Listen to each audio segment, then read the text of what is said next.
مخکنی درس دا دی چې روجا پس ماتیږي او پس نه ماتیږي او کفاره پس راځي. بل درس چې دی ناغه په دې باندې دی دویم قسط. نو کم یو کس چې قصدن خوراک سکاک یا ملاب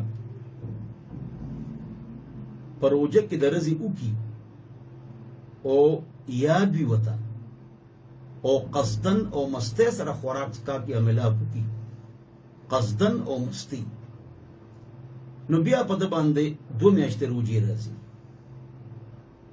2 میاشتې روجي نه راځي او 2 میاشتې روجي په د باندې لازم دي. زما محترم، نو کفاره په یو صورت کې ده.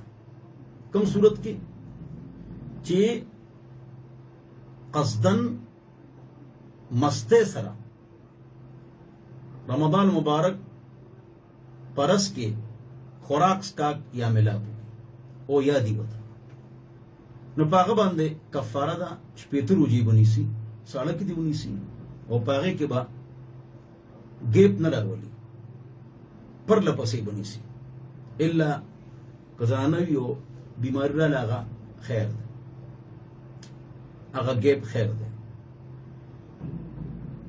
بل خبره چې یو کس خوراک سکاک یا ملاب خو وکړو خو په ایره یاد وتنو دا ممکن دي چې یاد وتنو، نو په دې کې ګناه هم نشته او په دې باندې روجه هم نه ماتي. کله چې ایرتی یاد وتنی تاسو یو پیری او صحابي سره وشو، نبی علیہ السلام او فرمایل انما اطعمک الله وسقاک، دا الله پتا باندې خوراک او سکاکو کو دا دې ګناه نشته. نو په ایره باندې روجه نه ماتي. یو دا ایره او یو دا یو کس خلک یو با چولې خو تیرې شوې، دې ته وی غلطي، دې قصد نو دې کې روجه ماتيږي، ګناه نشته. یو روجه بنيسي خو کفاره نشته، ولې د قصد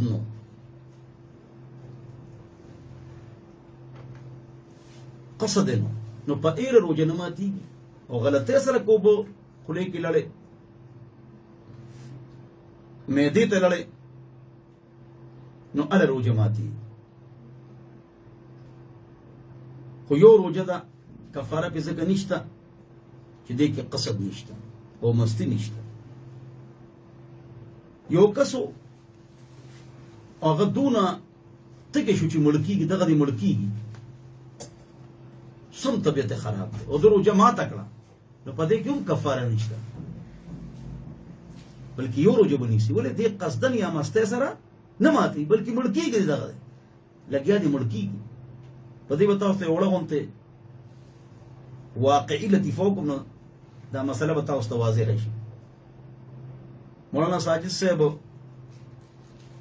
کله د تلو مون هغه والد سره روجي نیولې روجه ویم څه کوي کفاره ادا کوم وی ولې مو ته ولې وی سعودي کې مو یو عربي سره مو ګډي بيزه مې سرولې نو سار مې او باسل او بیا مې راوستینو چې ما سپخین مې راوستینو بس عرب او داغي ګرمي او تپ او شګي وی بس دکړه چې مړ کېدم مرته نږدې چې ما زره وبوس کړ کمانه وې سکره زو مړ شو.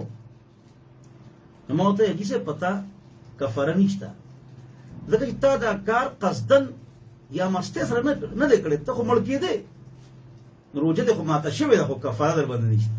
اوس چې مسله معلومه نه سونه ډېر خوشاله شو واکي ما خو په کسب نه ده کړې وې زه مړ کېدم بس.